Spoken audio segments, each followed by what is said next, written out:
পরম করুণাময় মহান সৃষ্টিকর্তার নামে শুরু করছি। আসসালামু আলাইকুম। সকল নিশ্চয়ই ভালো আছেন। আমি ডাক্তার মোহাম্মদ আসাদুজ্জামান আকন্দ সাগর। খাবার সময় গলায় কাটা বিঁধলে আমাদের কি করণীয়, আজ আমরা সে বিষয়ে কথা বলবো। আমাদের মাঝে অনেকেই এমন আছেন যে গলায় কাটা বিঁধলে আমরা আঙ্গুল দিয়ে সেই কাটাটি বাইর করার চেষ্টা করি, কিন্তু এতে কাটাটি আরও ভিতরে যাওয়ার সম্ভাবনা থাকে। কাজেই কোনোভাবেই গলায় আঙ্গুল দিয়ে খোঁচাখুচি করা যাবে না।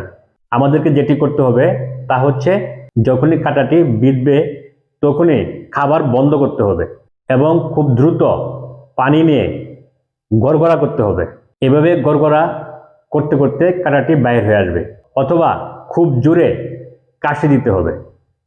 এভাবে গড়গড়া করতে করতে অথবা খুব জোরে জোরে কাশি দিলে প্রায় 98% ক্ষেত্রে কাঁটাটি বাইর হয়ে যায়। তারপরেও যদি কাঁটাটি আপনার মনে হয় যে বাহির হয়নি বা গলায় অস্বস্তি বোধ করেন, তাহলে এক টুকরো গরম ভাতের চাকা না চিবিয়ে গিলে ফেলুন, অথবা এক টুকরো কলা খান, অথবা অলিভ অয়েল খেলে অলিভ অয়েল খুব পিচ্ছিল হয়ে থাকে, যার ফলে কাঁটাটি নিচে নেমে যেতে পারে।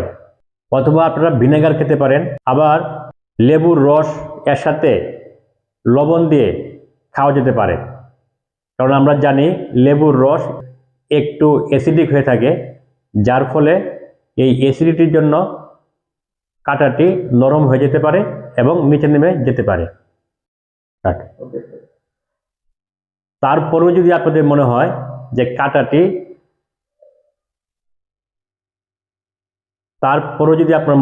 কাঁটাটি রয়ে গিয়েছে, অথবা আপনার গলায় অস্বস্তি হয়ে থাকে, তাহলে আপনাদের আতঙ্কিত হওয়ার কিছু নেই। কারণ গলায় কাটা বিঁধলে আমাদের শরীরের বা গলার ডিফেন্স মেকানিজম সেটিকে নিয়ন্ত্রণ করার চেষ্টা করে। যেমন আমাদের শরীরের শ্বেত রক্তকণিকার একটি উপাদান হচ্ছে ম্যাক্রোফেজ। এই ম্যাক্রোফেজ সেই কাটার আশেপাশে আসে এবং এক প্রকার এনজাইম নিঃসরণ করে সেই কাটাটিকে গলিয়ে ফেলে। তারপরও যদি কাঁটাটি বড় হয়ে থাকে এবং আপনাদের অস্বস্তি না কমে, তাহলে আপনারা ডাক্তারের পরামর্শ গ্রহণ করতে পারেন।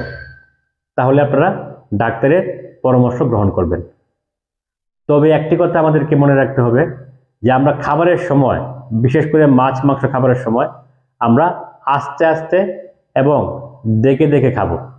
তাড়াহুড়ো করে খেতে গেলে কাঁটা বিঁধার সম্ভাবনা বেশি থাকে। সকলেই সতর্ক থাকবেন। ধন্যবাদ সকলকে। আসসালামু আলাইকুম।